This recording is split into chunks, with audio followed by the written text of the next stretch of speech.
What's up, YouTube? So this was interesting. Did Earth, Wind, and Fire need to make another album after I Am in '79 to secure their legacy? Did they?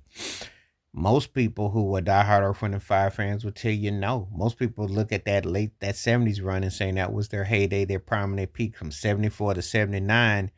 They will tell you that Open Our Eyes to I Am was the peak and the prime. How do I feel about it? And then you might could throw in um maybe if you well, I'd say 74 to 79 was a peak and the prime. I think 73 through 79 was their, they had a good strong run. That was the strong run, but 74 through 79 was the power and the peak. But do I think that how do I look thereafter? And once we get to that magical after the I Am album, what do I say? Um they hit with the Faces album, which was a double record, had mixed results. The um Ray's album, which Let's Groove, which a lot of people, that's what they're mainly known for. I kid you not. If you were to pretty much ask some people a certain age range that came out in the last 30, 40 years of Earth, Wind& and Fire, Let's Groove is probably the song that, because it gets more played than anything over the last 40 plus years, which is kind of a shame because that was a tight song, but it was kind of like Earth, Wind& and Fire impersonating Earth, Wind& and Fire without really feeling like Earth, Wind& and Fire, if you know what I mean. But there's no argument that 74 through 79, especially when we go back 50 years ago when they put out That's the Way of the World and Gratitude, they were in peak prime and they was bringing it. They could do no wrong. The music was on point. Rest in peace to Charles Stephanie. He was the co-producer, co-arranger with Maurice White.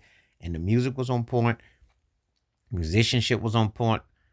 And the live show, all that was hitting. So, when you think about all that, the I Am album, when they started to work with David Foster, which after Love Is Gone, The Last of the Horns, and you got like it was the sense of the beginning of the end of a different sound and vibe because it was no longer just going to be self contained or a certain vibe. So it definitely had changed. But could they have rested on their legacy after that? They could have. By and large, more people gravitate towards their '70s heyday, by and large.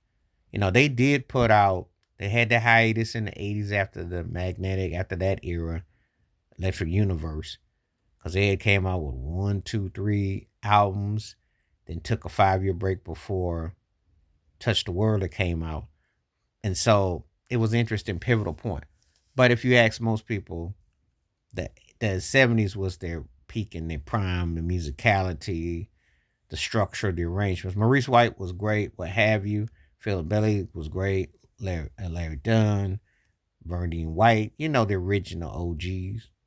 Ralph Johnson, you know how it goes. Verdine, all that. Horn section, respect. But I Am was an interesting record because it had integral parts to it.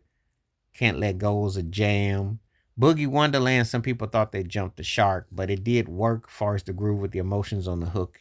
And some people were kind of with the new sounds, but it was considered one of their greatest albums. So it was kind of like a divide and conquer, but it was like the last of that heyday type of thing.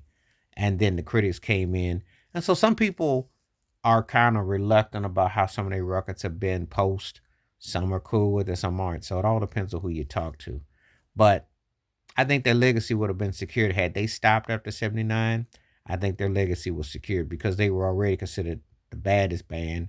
And when you hit a certain apex and you've been doing it and you've been dominant, of course you're gonna go down. Of course, people are gonna kind of, get mad and say this and say that. But anyway, that's my thoughts and takes. But what do you think? Could Earth, Wind& and Fire have stopped after the I Am album in 1979 with their legacy secured and not put out another album? Tell me yes or no. I'm just curious what you think. Please like, subscribe, welcome thoughts, comments, and I do respond. Thank you. Wash your hands. Keep your mind clear. Watch out for another. Share it if you like and hit that membership. Stay safe, stay blessed, stay woke, stay free. I'm out one time. Peace.